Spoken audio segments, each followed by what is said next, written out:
ಅದು open university.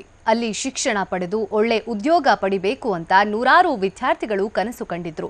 ಅದರಂತೆ ಕೇಳಿದಷ್ಟು ಹಣವನ್ನ ಪಾವತಿಸಿ ಸೀಟನ್ನ ಪಡೆದಿದ್ರು. ಆದರೆ ಹಣ ಪಡೆದ ಶಿಕ್ಷಣ ಸಂಸ್ಥೆ ವಿದ್ಯಾರ್ಥಿಗಳಿಗೆ ನೀಡಿದ್ದು ಮಾತ್ರ ವಂಚನೆ ಸರ್ಟಿಫಿಕೇಟ್.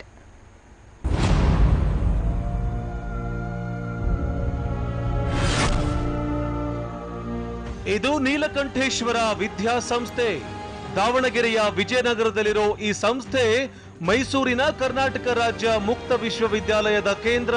ಇದನ್ನ ನಂಬಿದ ಅದೆಷ್ಟೋ ವಿದ್ಯಾರ್ಥಿಗಳು BA, MA ಹಾಗೂ BCom ಸೇರಿದಂತೆ ವಿವಿಧ ಕೋರ್ಸ್ಗಳಿಗೆ ಪ್ರವೇಶ ಪಡೆದಿದ್ರು.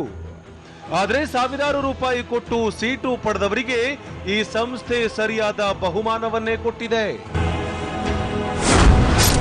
ಹೈಫೈ ಆಗಿ ವಂಚಿಸಿದ ಶಿಕ್ಷಣ ಸಂಸ್ಥೆ. ನಕಲಿ ಅಂಕಪಟ್ಟಿ ನೀಡಿ ವಿದ್ಯಾರ್ಥಿಗಳಿಗೆ ಪಂಗನಾಮ.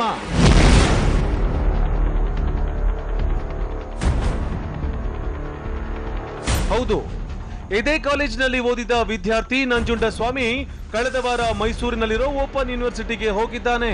ಈ ಕಾಲೇಜಿನಲ್ಲಿ ಕೊಟ್ಟಿದ್ದ ನಕಲಿ ಮಾರ್ಕ್ಸ್ ಕಾರ್ಡ್ ನೀಡಿ ನಮಗೆ ಮೂಲ ಅಂಕಪಟ್ಟಿ ಬೇಕೆಂದು ಕೇಳಿಕೊಂಡಿದ್ದಾನೆ.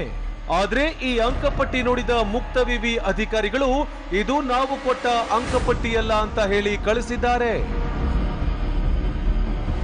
ಬಟ್ ಅದು ಒರಿಜಿನಲ್ ಟೈಪೇ ಇತ್ತು. ನಾವು ಒರಿಜಿನಲ್ ಅಂತಾನೆ ನಂಬಿದ್ವಿ ಇಲ್ಲಿ ತನಕನೂ. ನಾವು ಯಾವಾಗ ಯೂನಿವರ್ಸಿಟಿಗೆ ಹೋದ್ವೋ ಅಲ್ಲಿ ವೆರಿಫಿಕೇಷನ್ನಾಗ ಆಗ್ತಾಗ ಮಾರ್ಕ್ಸ್ ಕಾರ್ಡ್ಗಳನ್ನು ಅವು second year third year duplicate, ಇವು ನಮ್ಮ ಮಾರ್ಕ್ಸ್ ಕಾರ್ಡ್ ಅಲ್ಲ, ಇವನ್ನ ತಗೊಂಡು ನೀವು ಯೂನಿವರ್ಸಿಟಿ ತನಕ ಬರಬೇಡಿ ಅಂತ ಖುದ್ದಾಗಿ ಕೆ ಸುರೇಶ್ ಅವರೇ ಹೇಳಿದರು. ರಿಜಿಸ್ಟರ್ ನಮ್ಮನ್ನು ಒಳಗಡೆ ಸಹ ಬಿಟ್ಕೊಳ್ಳಿಲ್ಲ, 10 ನಿಮಿಷ ಕುಂತು ಮಾತಾಡೋಕ್ಕೂ ಬಿಡಲಿಲ್ಲ. ಸರ್ ಮುಂದಿನ ಪರಿಹಾರ ಏನು ಅಂತ ಕೇಳಿದ್ರು, ಅವ್ರು ಹೇಳಲಿಲ್ಲ. ಈ ವಿಷಯ ಬಯಲಾಗ್ತಿದ್ದಂತೆ 30ಕ್ಕೂ ಹೆಚ್ಚು ವಿದ್ಯಾರ್ಥಿಗಳಿಗೆ ನಕಲಿ ಅಂಕಪಟ್ಟಿ ನೀಡಿರೋದು ಗೊತ್ತಾಗಿದೆ. ಇದರಿಂದ ಆಕ್ರೋಶಗೊಂಡು ನಕಲಿ ಮಾರ್ಕ್ಸ್ ಕಾರ್ಡ್ ನೀಡಿದ ವಂಚಕರಿಗೆ ಸರಿಯಾಗಿಯೇ ಕ್ಲಾಸ್ ತೆಗೆದುಕೊಳ್ಳಬೇಕು ಅಂತ ಕಾಲೇಜಿಗೆ ಹೋಗಿದ್ದಾರೆ. ಆದರೆ ಕಾಲೇಜಿಗೆ ಬೀಗ ಜಡಿದು ಸಿಬ್ಬಂದಿ ನಾಪತ್ತೆಯಾಗಿದ್ದಾರೆ.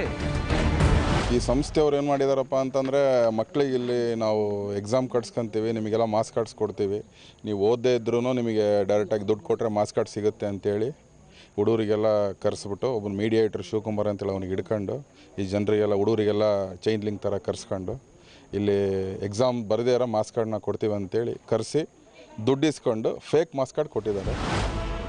ಸದ್ಯ ಈ ಸಂಸ್ಥೆಯ ವಿರುದ್ಧ ವಿದ್ಯಾರ್ಥಿಗಳು ಗಾಂಧಿನಗರ ಪೊಲೀಸ್ ಠಾಣೆಯಲ್ಲಿ ದೂರು ಸಲ್ಲಿಸಿದ್ದಾರೆ. ಕೇಸ್ ದಾಖಲಿಸಿಕೊಂಡ ಪೊಲೀಸರು ಸಂಸ್ಥೆಯ ಕಳ್ಳ ಮುಖ್ಯಸ್ಥರಿಗಾಗಿ ಹುಡುಕಾಟ ನಡೆಸಿದ್ದಾರೆ. ಬಸವರಾಜ್, TV9 ದಾವಣಗೆರೆ.